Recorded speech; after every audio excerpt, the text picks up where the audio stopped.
ஆசீர்வதிப்பாராக. நம் கண்களை மூடி ஜெபம் பண்ணலாமா? பரிசுத்தமுள்ள நல்ல தகப்பனே, தேவனே, இந்த நாளை ஆசீர்வதிங்க.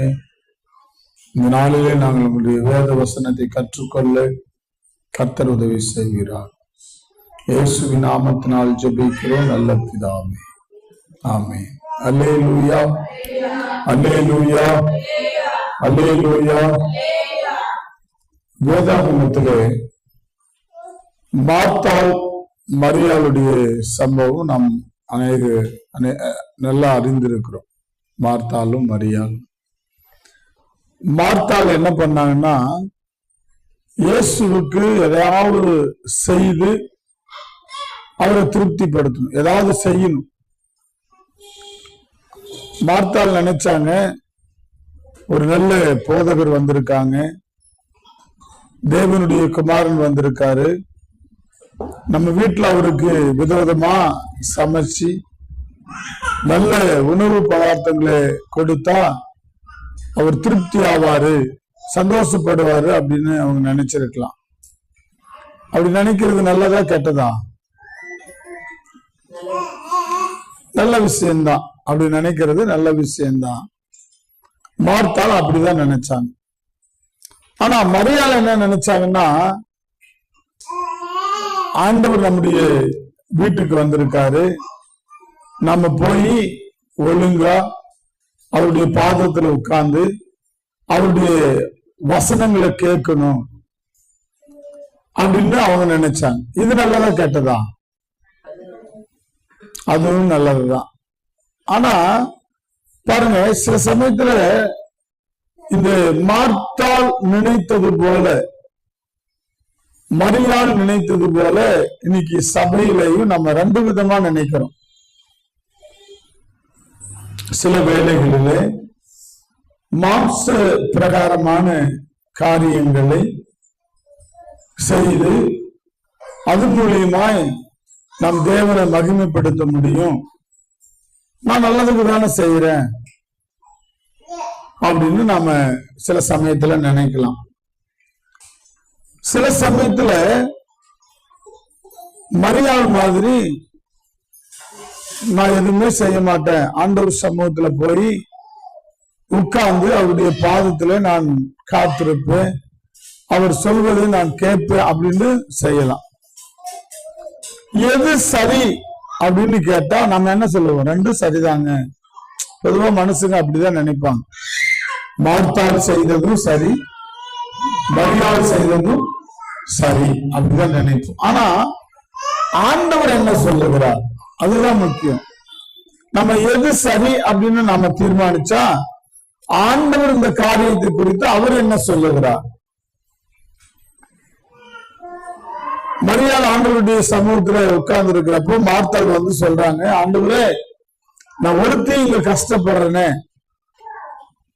மார்த்தாள் சொல்றாங்க, ஒருத்தி இங்க கஷ்டப்படுறேனே, ஏன் மரியாள அனுப்ப கூடாதா அப்படின்னு கேட்டாங்க. அப்ப ஆண்டவர் சொல்றாரு, மார்த்தாளே மார்த்தாளே, நீ அநேக காரியங்களை குறித்து கவலைப்பட்டு கலங்குகிறாய், தேவையானது ஒன்றே. சொல்லுங்க, தேவையானது ஒன்றே. மரியாள் தன்னை விட்டு விடுபடாத நல்ல பொங்கை தெரிந்து கொண்டார். அல்லேலூயா, அல்லேலூயா. பாருங்க, மார்த்தாள் செய்தது சரி என்று தோன்றினாலும் மார்த்தாள் உலக பிரகாரமான உலக மனிதர்கள் நினைக்கிறபடி தேவனை திருப்திப்படுத்திடலாம், சந்தோஷப்படுத்திடலாம், அவர் நம்ம பாராட்டுவாரு அப்படின்னு நினைச்சு மார்த்தாள் செய்யலாம். ஆனா ஆண்டவர் அதை பத்தி என்ன சொல்றாருன்னா, மார்த்தாளே மார்த்தாளே, நீ அநேக காரியங்களை பற்றி சிந்தித்து கவலைப்படுகிறாய். என்னை திருப்திப்படுத்தணும், நான் உன்னை பாராட்டணும் அப்படின்னா இதெல்லாம் அல்ல அப்படிங்கிறார். அல்லேலூயா. ஆண்டவர் திருப்திப்படுகிற காரியம் உணவோ அல்லது அவரை உபசரிக்கிறதோ அவருக்கு விருந்து கொடுக்கிறதோ அல்ல. அதெல்லாம் ஒருவேளை அது நம்ம செய்யறது தவறு அல்ல, ஆனா அதனால ஆண்டவர் திருப்திப்படுவாரு அப்படின்னு நினைச்சோம்னா அது தப்பு. அது நமக்கு கவலைகளை கொண்டு வருவதா இருக்கிறது. ஆனா ஆண்டவர் தெளிவா சொல்றாரு, தேவையானது ஒன்று, மரியாள் தன்னை விட்டு எழுபடாத நல்ல பங்கை தெரிந்து கொண்டார். கைகளை தட்டி கர்த்தருடைய நாமத்தை ஸ்தோத்திரிப்போம். மரியாள் தன்னை விட்டு எழுபடாத நல்ல பங்கை தெரிந்து கொண்டார், நல்ல விஷயத்தை தெரிந்து கொண்டார். அப்ப நான் என்ன யோசிக்கிறேன் அப்படின்னா, மரியாள் நல்ல விஷயத்தை தெரிந்து கொண்டாள்னா மார்த்தா கண்டிப்பா நல்லது அல்லாததை தெரிந்து நல்லதுன்னு நினைச்சாங்க. நீங்க எல்லாம் கூட சொன்னீங்க மார்த்தாள் செஞ்சது கூட சரிதான், நல்லதுதான் அப்படின்னு தான் சொன்னோம். ஆனா ஆண்டவர் சொல்றாரு, மரியாள் செய்ததுதான் சரி, மரியாள் தெரிந்து கொண்டதுதான் நல்ல பங்கு அப்படின்னு சொல்றாரு. சரி, வேதத்துல நம்ம நிறைய காரியங்களை நல்லதுன்னு நினைச்சிருவோம். நிறைய விஷயத்த நம்ம பார்வையில இதுதான் நல்லது அப்படின்னு நினைச்சிருவோம். ஆனா தேவனுடைய பார்வையில அது சரியா தப்பா அப்படின்னு நம்ம யோசிக்கணும். சில சமயத்துல நாம ஒரு சில காரியத்துல பிடிவாதமா இருப்போம், வைராக்கியமா இருப்போம்.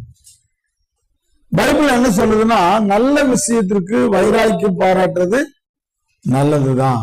கைகளை தட்டி கர்த்தருடைய நாமத்தை ஸ்தோத்திரிப்போம். நல்ல விஷயத்திற்கு வைராக்கியம் பாராட்டுறது ஆண்டவர் என்ன சொல்றாரு, நல்லதுதான். ஆனா சில சமயத்துல நம்ம கெட்ட விஷயத்துக்கு என்ன பண்ணிட்டு இருப்போம், வைராக்கியம் பாராட்டிட்டு இருப்போம். அப்போ எது நல்லது எது கெட்டது அப்படிங்கிறத நம்ம சீர்தூக்கி பார்த்து நல்ல விஷயங்களை நாம் பிடித்து கொள்ள வேண்டும், நல்லதை நாம் செய்ய வேண்டும். அப்போஸ்தலனாகிய பவுல் தெசலோனிய பட்டணத்துக்கு எழுதும் பொழுது இப்படி எழுதுறாங்க, எல்லாவற்றையும் சோதித்து பார்த்து நலமானதை பிடித்துக் கொள்ளுங்கள். கைகளை தட்டி கர்த்தருடைய நாமத்தை ஸ்தோத்திரிப்போமா.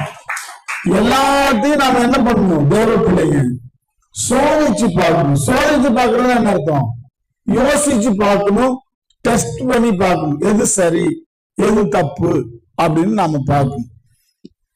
அப்படி பார்த்து நல்ல விஷயங்களை நல்லவைகளை நாம் என்ன பண்ணணும், பின்பற்றணும்.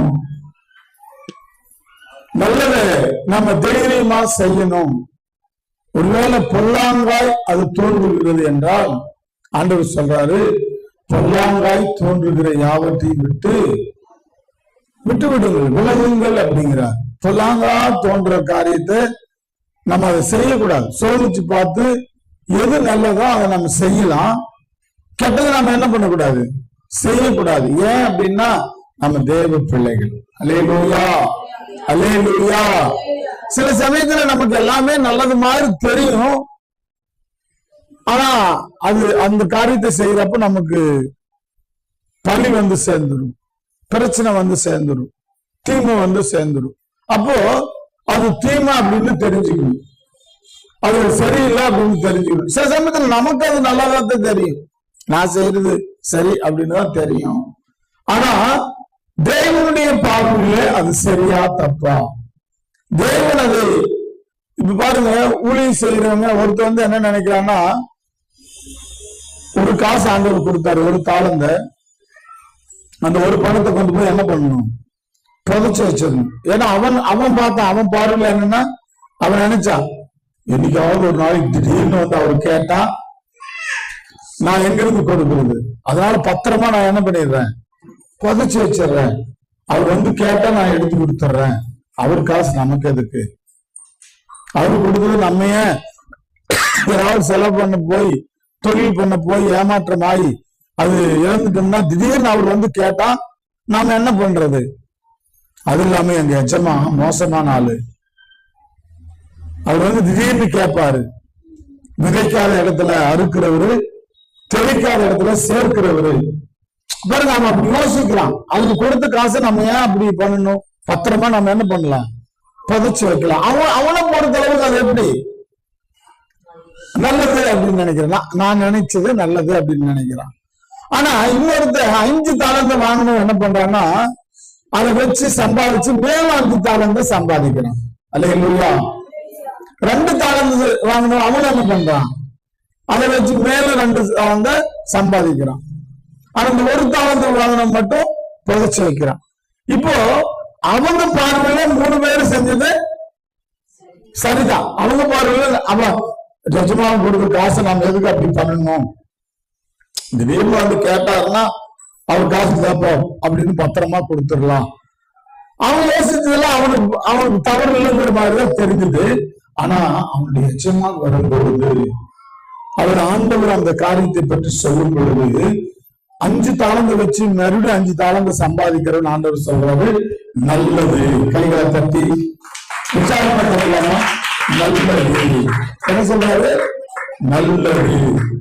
உண்மையும் உத்தமும் உள்ள ஊழியக்காரனே, கொஞ்சத்துல நீ உண்மையா இருந்தால் அநேகத்தின் மேலும் நான் அதிகாரியாய் வைப்பேன். அல்லேலூயா. பாருங்க, அது நல்லது அப்படிங்கிறார், பாராட்டுறாரு. இன்னும் எஜமானுடைய சந்தோஷத்துக்குள்ள பிரவேசிங்கிறாரு. இந்த 10 தாளந்து நீயே வச்சுக்க அப்படிங்கிறார். அல்லேலூயா. பாருங்க, பாராட்டுறாருல்ல, பயன்படுத்துறப்ப பாராட்டுறாரு. ஆனா 2 தாளந்து வச்சு இன்னும் 2 தாளந்து சம்பாதிக்கணும், அதே மாதிரி சொல்றாரு நல்லது. அல்லேலூயா. அதையும் நல்லதுன்னு தான் சொல்றாரு. கொஞ்சம் பிறகு நீ உண்மையாக இருந்தா அநேகத்தின் மேல அதிகாரியாக வைப்பேன், நீ எஜமானுடைய சந்தோஷத்துல பிரவேசி அப்படிங்கிறார். அல்லேலூயா. ஆனா இந்த 1 தாளந்து வச்சிருக்கிறவன் கொண்டு போய் புதைச்சு வச்சாங்கல்ல, அவனை பார்த்து என்ன சொல்றாருன்னா, என்ன சொல்றாரு? பொல்லாத ஊழியக்காரனே, மோசமான மனுஷன் அப்படிங்கிறார். சோம்பல் உள்ள மனுஷன் அப்படிங்கிறார். அவர் என்ன பண்றாருன்னா கடிந்து கொள்ளுகிறார். அவன் செஞ்சது சரியில்லை அப்படிங்கிறார். அல்லேலூயா. அது மட்டுமல்ல, அவனை பார்த்து சொல்றாரு, அவன் வந்து எஜமான் மோசம் நினைச்சிட்டு இருந்தான். எதுவாலும் வந்து திடீர்னு கேட்டா என்ன பண்றது அப்படின்னு. ஆனா ஆண்டவர் அந்த வசனத்துல சொல்றாரு, சோம்பலும் பொல்லாத ஊழியக்காரனே, என் காசை நீங்க என்ன பண்ணிருக்கலாம், காசுக்காரர் கையில கொடுத்துருக்கலாம். நான் வந்து வட்டியோட என்ன பண்ணிருப்பேன், வாங்கியிருப்பேன். உன்னை நம்பிதான் நான் கொடுத்தேன், அதை போய் இப்படி அநியாயமா புதைச்சு வச்சுட்டியா அப்படின்னு சொல்லி அவன் பணத்தை புடுங்கி, அவன் கையில் இருக்கிற பணத்தை என்ன பண்றாரு, யாருக்கு தர்றாரு? இன்னும் 5 தாளந்து சேர்த்து சம்பாதிச்சாங்கல்ல, அவங்களுக்கு கொடுத்துட்டு அவர் சொல்றாரு, எவ்வளவோ அவனுக்கு கொடுக்கப்படும், அவன் பரிபூரணமும் அடைவான். இல்லாதவனிடத்துல இல்ல இருக்கிறதும் எடுக்கப்படும், பிடுங்கப்படும் அப்படிங்கிறார். பாருங்க, இங்க ஆண்டவர் அவங்க பார்வையில அது சரிதான். மார்த்தாள் எப்படி ஆண்டவருக்கு உணவு கொடுக்குறது சரின்னு நினைச்சாங்களோ, அதே மாதிரி இவனுடைய பார்வையில சரின்னு நினைச்சதை பத்திரமா வச்சிருக்கிறோம், கேட்ட அன்னைக்கு என்ன பண்ணிடலாம், எடுத்து கொடுத்துடலாம் அப்படின்னு நினைக்கிறான். ஆனா ஆண்டவருடைய பார்வையில அது சரியானது அல்ல. எனக்கு அன்பான தேவ பிள்ளைகளே, நம்முடைய பார்வைக்கு எது சரியோ அதை நம்ம செய்யணும்னு நினைக்க கூடாது. நல்லதுதான் செய்யலாம், ஆனா நம்ம என்ன பண்ணணும், எல்லாவற்றையும் சோதித்து பார்க்கணும். எது சரி எது தப்புன்னு சோதிச்சு பார்த்து நலமானதை நாம் பிடித்துக் கொள்ள வேண்டும். அல்லேலூயா. இது நான் செஞ்சா தேவனுக்கு பிரியமா, இதை நான் செஞ்சா தேவன் என்னை ஆசீர்வதிப்பாரா என்று நாம் யோசித்து நாம் நல்லவைகளை செய்ய வேண்டும். ஆமென். அடுத்தது இப்ப நம்ம ஒரு சில காரியங்களை நம்ம வேதத்துல எது எது நல்லதுன்னு சொல்லி இருக்காரு. நிறைய விஷயங்கள் நல்லது இருக்கு. நம்ம வேதத்துல ஆண்டவர் எது எது நல்லதுன்னு சொல்லி இருக்காரு அப்படிங்கறத நம்ம இப்ப பார்க்க போறோம். வேத வசனத்துல ஆண்டவர் வந்து எது நல்லதுன்னு சொன்னாரு அப்படின்னு நாம் பார்த்தோம்னா, அந்த நல்ல விஷயங்களை நம்ம என்ன பண்ணலாம், செய்யலாம். எத்தனை பேர் நல்ல விஷயங்களை தெரிஞ்சுக்கணும்னு நினைக்கிறீங்க? அல்லேலூயா. நம்ம எடுத்துக்கொள்வோம். சங்கீதத்திலையும் நீதிமொழிகள்லையும் நம்ம பார்க்க போறோம்.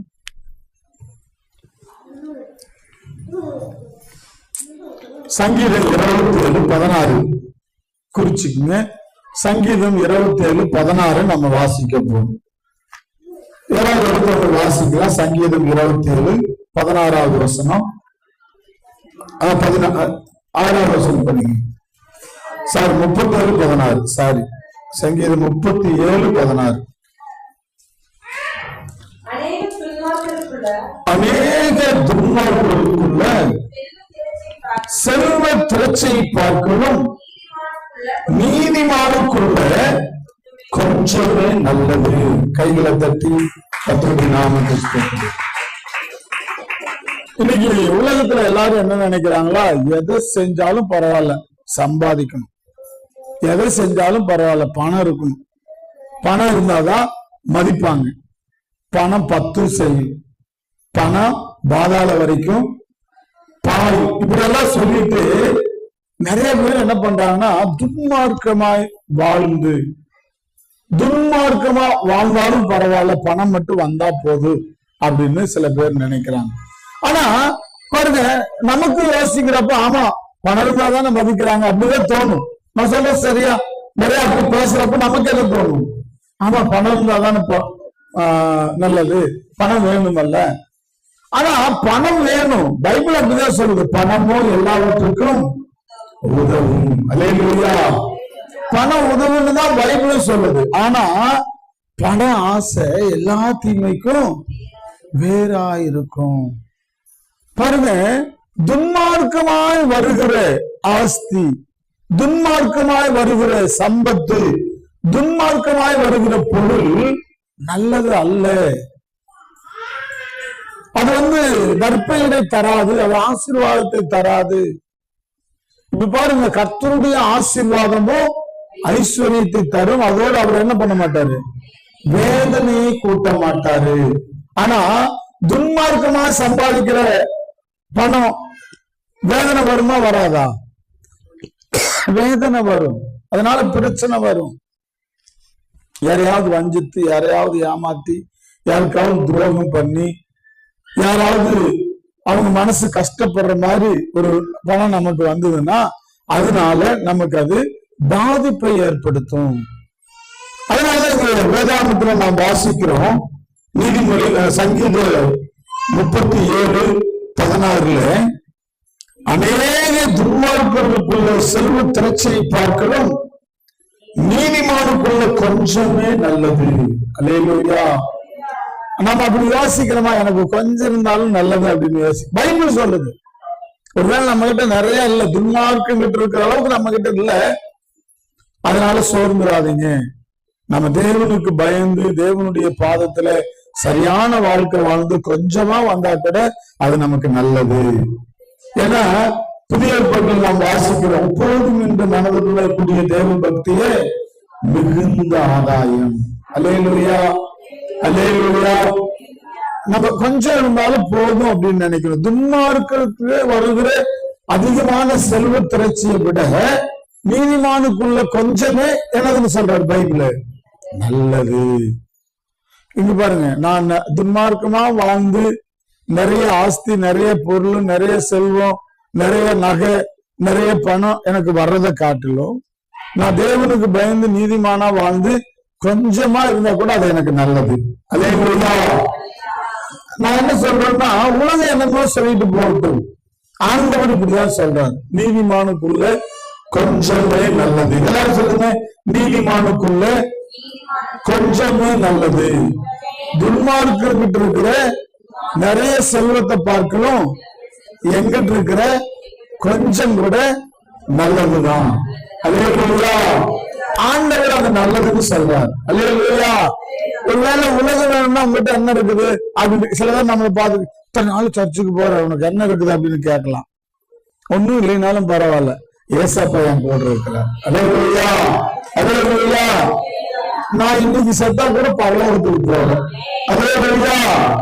இதெல்லாம் நல்லதா? துன்மார்க்கிட்ட அந்த நம்பிக்கை இருக்கவே இருக்காது. ஆனா ஆண்டவருடைய பிள்ளைங்க நம்ம கிட்ட இருக்கும், நான் இன்னைக்கு செத்தா கூட பரலோகம் போறதுங்கிற நம்பிக்கை இருக்கு. அப்போ அது நல்லது. சத்தமா சொல்லுங்க, நல்லது. அல்லேலூயா, அல்லேலூயா. சங்கீதம் 63 பாருங்க, சங்கீதம் 63 3வது வசனம். ஜீவனை பார்க்கிலும் கிருபை நல்லது. கைகளை தட்டி கர்த்தருடைய நாமத்தை ஸ்தோத்திரிப்போமா. தானியேல் பாருங்க, ஜீவனை பார்க்கிலும் உங்களது கிருபை நல்லது, அதனால என் உதடுகள் உண்மை துதிக்கும் அப்படிங்கிறார். அல்லேலூயா, அல்லேலூயா. இங்க நிறைய ஜீவன் தான் நல்லா வாழ்றதை விட தேவனுடைய கிருபையோடு வாழ்றது நல்லது. அல்லேலூயா. நல்ல ஆஸ்தியோடு நல்ல அந்தஸ்தோடு நிறைய காரு பைக்கு அது நல்லா வாழ்றதை விட தேவனுடைய கிருபை நமக்கு இருக்குதல்ல, அது பெருசு, அது நல்லது. தேவன் சொல்றாரு, என் கிருபை உனக்கு போதும். கைகளை தட்டி கர்த்தருடைய நாமத்தை ஸ்தோத்திரிப்போம். தேவனுடைய கிருபை நல்லது. அல்லேலூயா. ஜீவனை பார்க்கணும், அவருடைய கிருபை நல்லது. எல்லாரும் சொல்லுங்க, ஜீவனை பார்க்கணும், அவருடைய கிருபை நல்லது. சங்கீதம் 84 சங்கீதம் 10வது வசனத்தை நாம் எடுத்துக்கொள்வோம். 84 சங்கீதம் 10வது வசனம்.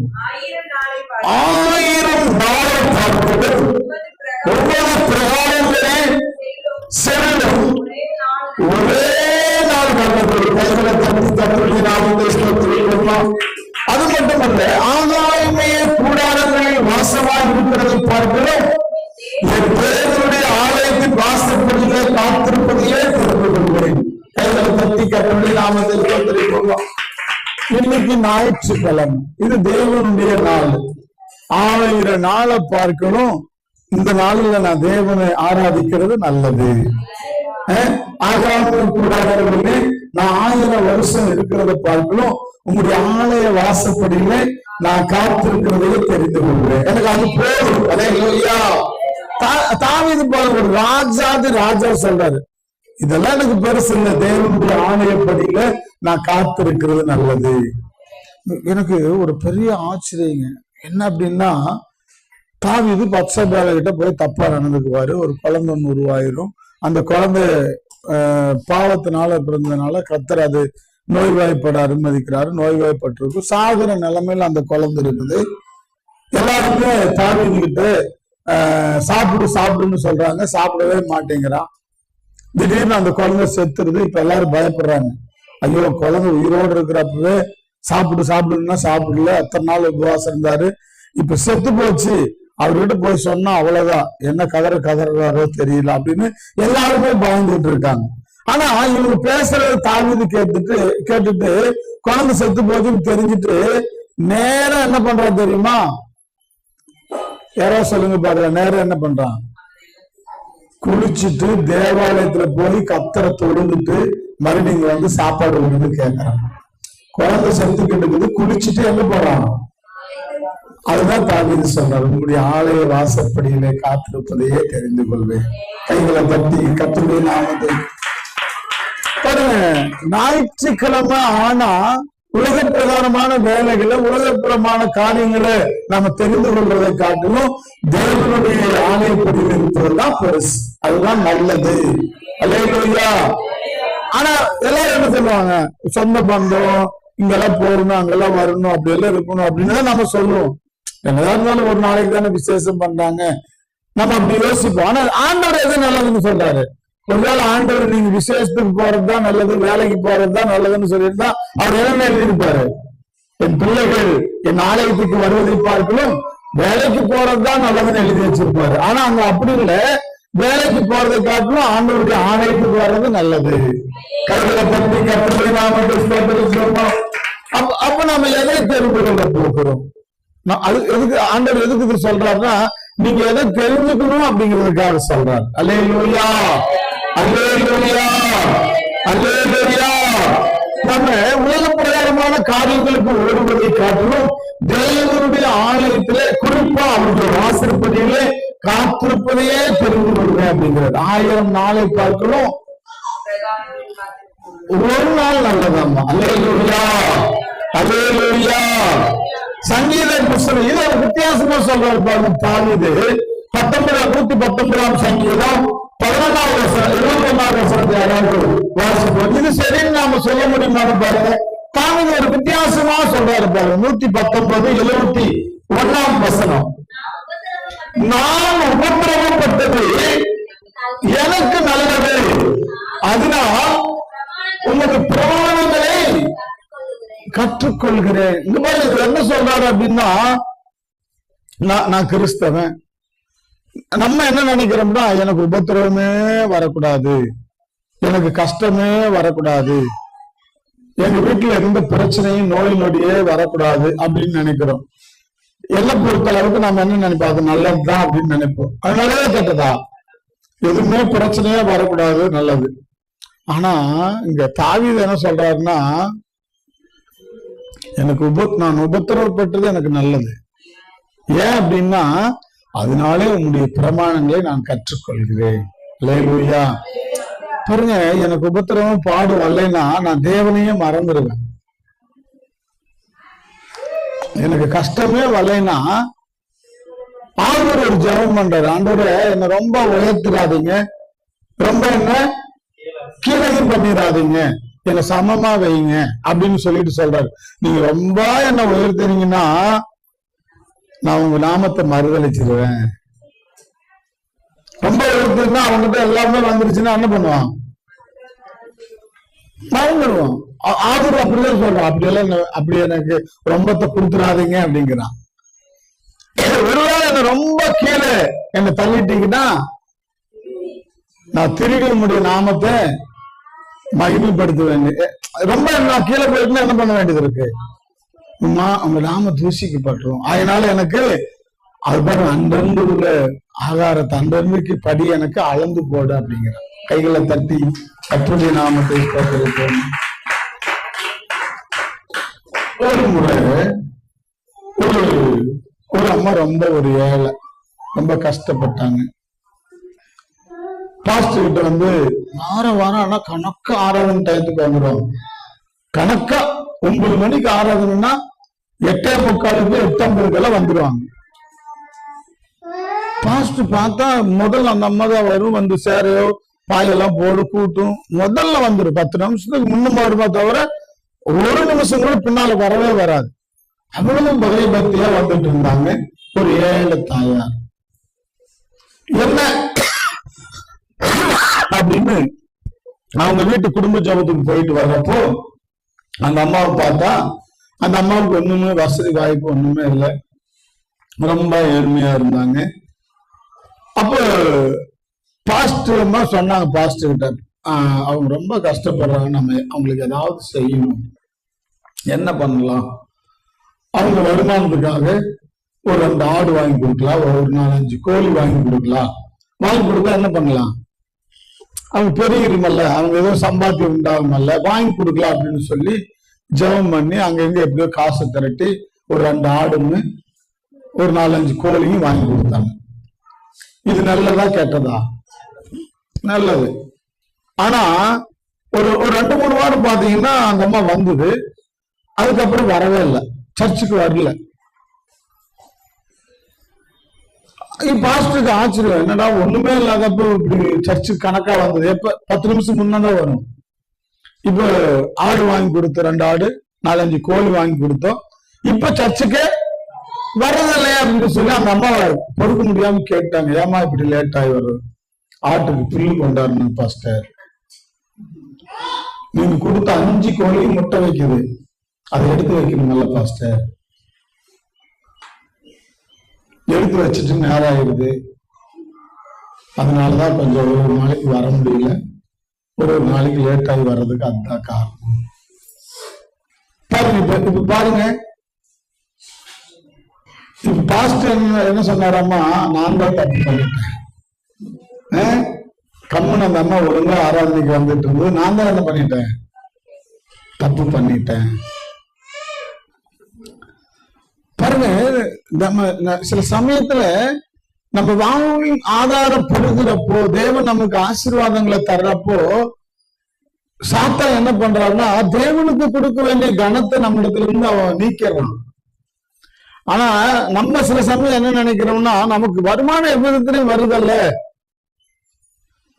நான் ஏற்கனவே சொன்னேன்ல, துன்மார்க்கனுடைய திரட்சையான செல்வத்தை விட நீதிமானுடைய கொஞ்சம் ஆசீர்வாதங்கள், கொஞ்சம் பொருளை நல்லது அப்படின்னு பார்த்தோம்ல. ஆமா, துன்மார்க்கமா நம்ம தேவனை மறந்து அதனால எவ்வளவு பணம் வந்தாலும் எவ்வளவு வந்தாலும் அது ஆசீர்வாதமே இல்லை. இன்னும் சொல்ல போனா தாவீது ஏன் உபத்திரவப்பட்டது நல்லதுன்னு சொல்றாரா, நான் கஷ்டப்படுறப்பதான் உங்க தேட முடியும், அதனால உங்களுடைய பிரமாணங்களை நான் கற்றுக்கொள்கிறேன். அல்லேலூயா, அல்லேலூயா. நம்ம அப்படி சொல்ல முடியுமா? எனக்கு கஷ்டம் வந்தா கூட அது நல்லதுதான் நம்ம சொல்ல முடியுமா? யாராவது நம்ம அப்படி சொல்லுவோமா? சில சமயத்துல கஷ்டம் வர்றது கூட நல்லதுதான்.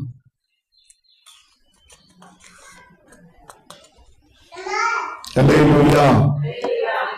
பாருங்க, இன்னும் நம்ம பார்க்கலாம், வேதாகமம் எதெல்லாம் நல்லதுன்னு சொல்லுது அப்படிங்கிறத நாம் பார்த்து கொண்டிருக்கிறோம்.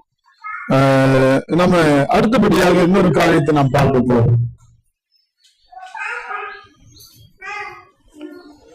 மார்த்தாள் மரியாதை போல நம்ம நல்ல விஷயத்தை தான் நம்ம தெரிந்து கொள்ளணும். மரியாதை தன்னை விட்டு எடுபடாது நல்ல பங்கை தெரிந்து கொண்டாள். அல்லேலூயா, அல்லேலூயா. அப்ப நம்ம எல்லாத்தையும் சோதித்து பார்க்கணும், எது நல்லதோ அதைத்தான் நம்ம என்ன பண்ணணும், தெரிந்து கொள்ளணும். எனக்கு எது நல்லது அப்படின்னு நம்ம யோசிக்க கூடாது. தேவன் எதை பாராட்டுகிறார் அதுதான் நம்ம யோசித்து செய்யணும். அப்படி பார்த்தா துன்மார்க்கனுடைய பொருள் நல்லதல்ல, நீதிமானுடைய கொஞ்சம் பொருள் நல்லது அப்படின்னு பார்த்தோம். அல்லேலூயா. அடுத்தது என்ன பார்த்தோம், நாம 1000 நாளை பார்க்கிறோம். அவருடைய ஆளுநர் பிரயாணங்களில தங்கியிருக்கிற ஒரு நாள் நல்லதுன்னு பார்த்தோம். இன்னொன்று ஜீவனை பார்க்கிறோம், அவருடைய கிருபை நல்லது. கைகளை தட்டி கர்த்தருடைய நாமத்தை கேட்கறோமா. அடுத்தது என்ன பார்த்தோம், நாம் உபத்திரவப்பட்டது நல்லது, ஏன்னா அதனால அவருடைய பிரமாணங்களை கற்றுக்கொள்கிறேன் அப்படின்னு பார்த்தோம். அடுத்தது பாருங்க, நீதிமொழிகள் 8ஆம் அதிகாரம் 11ஆம் வசனத்தை வாசிக்க கேட்போம். நீதிமொழிகள் 8ஆம் அதிகாரம் 11ஆம் வசனம். முத்துக்களை பார்க்கிறோம் ஞானமே நல்லது. கைகளை தட்டி கர்த்தருடைய நாமத்தை ஸ்தோத்திரிப்போமா. அடுத்தது இச்சிக்கப்படத்தக்கவைகள் எல்லாம் அதற்கு நிகரல்ல, ஈடால்ல, அது மாதிரி இல்லை அப்படிங்கிறார். என்ன அப்படின்னா ஞானம் ரொம்ப ரொம்ப அருமையானது. இப்போ அறிவுக்கும் ஞானத்துக்கும் வித்தியாசம் என்ன? அறிவுக்கும் ஞானத்துக்கும் வித்தியாசம் என்ன? அறிவுன்னா என்ன, ஞானம் என்ன? யாருக்காவது தெரியுதா? என்ன பொறுத்தளவுக்கு மனிதனாய் பிறந்த எல்லாருக்குமே 6 அறிவு இருக்கு. நான் சொல்றது சரியா? மனிதனாய் பிறந்த எல்லாருக்குமே, அதனால அறிவு இருக்கான்னு யாரையும் பார்த்து கேட்க வேண்டிய அவசியம் இல்லை. 6 அறிவு கண்டிப்பா உங்களுக்கு இருக்கு. ஆனா அந்த அறிவை அவர்கள் எப்படி பயன்படுத்துகிறார்கள் என்பதுதான் ஞானம். அந்த அறிவை எப்படி பயன்படுத்துகிறார்கள் அதுதான் ஞானம். அப்போ நம்ம முத்துக்களை பார்க்கணும், எதுதான் நல்லதுன்னு சொல்றாரு. அல்லேலூயா. நம்ம ஞானமாய் நடந்து கொள்ளணும்னா, ஏன் இந்த முத்துக்களை பார்க்கணும் ஞானம் நல்லது அப்படின்னா, நீங்க பாருங்க, சாலமோன் கேட்கிறான், எனக்கு நிறைய முத்துக்களை கொடுங்க, நிறைய பணத்தை கொடுங்க, நிறைய சொத்து கொடுங்க அப்படின்னு கேட்கல. உன்னுடைய ஜனங்களை நியாயம் விசாரிப்பதற்கு ஞானம் உள்ள இருதயத்தை எனக்கு தாரும் அப்படின்னா. இந்த விண்ணப்பம் கர்த்தருக்கு எப்படி தெரிஞ்சுதாமா? பிரியமா இருந்தது, உகர்ந்ததா இருந்தது. ஆகா, சூப்பர். இதுவரைக்கும் உன்ன மாதிரி ஒரு ஞானமான யாருமே இருக்க மாட்டான், இனிமேலும் இருக்க மாட்டான். நீ கேட்ட ஞானத்தையும் கேளாத ஐஸ்வர்யத்தை நான் தர்றேன் அப்படின்னு கொடுத்தாரு. கைகளை தட்டி கர்த்தருடைய நாமத்தை சொல்வதை போക്കാം. அப்போ ஞானம் வேண்டும்.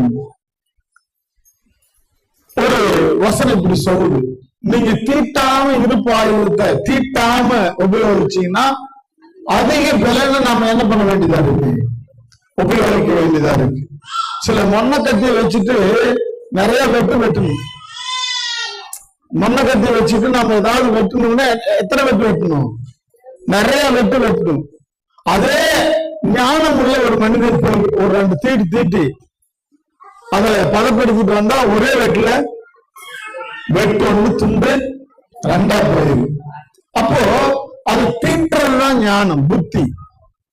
பேரறிஞர் அண்ணா சொன்னார், கத்தியை தீட்டாதே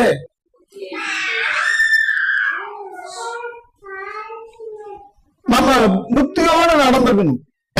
புத்தி உள்ள ஸ்திரீ தன் வீட்டை கட்டுகிறாள். நம்ம புத்தியோடு நடந்து கொள்ளணும். அதுதான் புத்துக்களை பார்க்கலாம் ஞானமே நல்லது. அல்லேலூயா, அல்லேலூயா. அப்ப ஞானம் உள்ளவர்களாய் நாம் நடந்து கொள்ள வேண்டும். அடுத்தது பாருங்க, இது அதாவது எது நல்லதுன்னு சொல்றாங்க பாருங்க. அதுதான் நம்ம நிறைய டைம் என்ன நல்லதுன்னு சொல்லுவோம், பணம் தான் நல்லது, முத்து தான் நல்லது, வெள்ளிதான் நல்லது, தங்கம் தான் நல்லது அப்படின்னு நினைப்போம். இல்ல இல்ல, ஞானம் இருந்தா இதெல்லாம் வந்துடும். இப்போ இயேசு சொல்றது, முதலாவது தேவனுடைய ராஜ்யத்தை தேடணுமா, சர்ச்சுக்கு முதல்ல வரணுமா, வேலைக்கு முதல்ல போகணுமா அப்படின்னு நம்மளை கேட்டா, உலகத்தை கேட்டா என்ன சொல்லுவாங்க, வேலைக்கு தான் போகணும், வேலை தான் முக்கியம், அதுதான் பணம் வரும் அப்படின்னு. ஆனா இயேசப்பா கொஞ்சம் வித்தியாசமா சொல்றாரு, நீ அவரை மட்டும் ஃபர்ஸ்ட் தேடு, கவனிங்க, அவரை ஃபர்ஸ்ட் தேடுங்க, இவர்கள் எல்லாம் உங்களுக்கு கூட கொடுக்கப்படும். கைகளை தட்டி கட்டுரை நாமத்தில் கேட்கிறேன். பணத்துக்காக பிரயாசப்பட்டு ஆண்டவர்களுக்கு வேலைன்னு ஓடணும்னா நம்ம என்னதான் பிரயாசப்பட்டாலும் அதெல்லாம் நம்ம கூட வராது. ஏதோ கொஞ்சம் நம்ம அது கூட ஓடிக்கிட்டு இருக்கோம் பாருங்க. நம்ம கூட வர்றது வேற, நம்ம அதை தேடி ஓடுறது வேற. ஆனா நம்ம தேவனுடைய ராஜ்யத்தை தேடும் பொழுது அவைகளெல்லாம் நம்ம கூட என்ன பண்ணுவோம், கூட கொடுக்கப்படும். தாவீது வெட்டையான வாசனை சொல்றாரு, நன்மையும் கிருபையும் என்னை, நான் ஒன்னும் அதை தேடி போக தேவையில்லை, நான் ஆண்டவர் சமூகத்துல அவரை தேடினா போதும், இதெல்லாம் எனக்கு தானா தேடி வரும். அல்லேலூயா. நீங்க தானா தேடி வரணும்னு நினைக்கிறீங்களா, நீங்க போய் தேடணும்னு நினைக்கிறீங்களா? இங்க பாருங்க, ஒருவனுடைய வழிகள் கர்த்தருக்கு பிரியமா இருந்தா அவருடைய சத்துருக்களும் அவனோட சமாதானமாகும்படி செய்வார். நீங்க போய் இவங்களை சமாதானப்படுத்தணும், இவங்களை சொந்த தேவைன்னு ஓடி ஓடி போனீங்கன்னா நம்ம கிட்ட தப்பு இருந்தாதான் மதிப்பாங்க, இல்லைன்னா நம்ம கிட்ட ஆறு போயணும் ஏதோ இருந்தாதான் மதிப்பாங்க, இல்லைன்னா மதிக்கவே மாட்டாங்க. நம்ம ஓட்டினா கூட அவங்க விலகி போவாங்க. ஆனா நீங்க கர்த்தருடைய கிருபையிலையும் அவருடைய சத்துவத்தின் வல்லமையிலே பெருகும் பொழுது நம்ம விரோத கூட நம்ம தேடி வந்துடுவோம். பைபிள் அப்படிதான் சொல்லுது பாருங்க, பைபிள் அப்படிதான் சொல்லுது, ஒருவனுடைய வழிகள் கர்த்தருக்கு பிரியமாக இருந்தான். பிரியம்ங்கிறது நல்லதுதான், நம்ம வழி கர்த்தருக்கு நல்லதா தெரிஞ்சதுன்னா போதும், நம்முடைய விரோதிகள் எல்லாம் நம்மளோட என்ன பண்ணிடுவாங்க. நான் சில சமயம் யோசிப்பேன், எனக்கு விரோதிகள் நிறைய ஆகிட்டே போறாங்க அப்படின்னா அப்ப என் வழி சரியில்லைன்னு அர்த்தம். என் வழியை சரி பண்ணிட்டுன்னா விரோதிகள் எல்லாம் என் கூட வந்துடுவாங்க. நான் முதலாவது தேவனுடைய ராஜ்யத்தையும் அவருடைய நீதியும் தேடினா இதெல்லாம் என் கூட வந்துடும். ஒரு பாட்டு ஒண்ணு இருக்கு, நான் தேடி போகவில்லை என்னை தேடி வந்தாரையா, எந்த இயேசுவே, எந்த இயேசுவே, எந்த இயேசுவே. தங்கத்தை கேட்கவில்லை, வைரத்தை கேட்கவில்லை, உள்ளத்தை ஆஸ்தியை கேட்கவில்லை, நான் தேடி போகவில்லை என்னை தேடி வந்தாரையா, நான் தேடி போகவில்லை என்னை தேடி வந்தாரையா, எந்த இயேசுவே, எந்த இயேசுவே, எந்த இயேசுவே.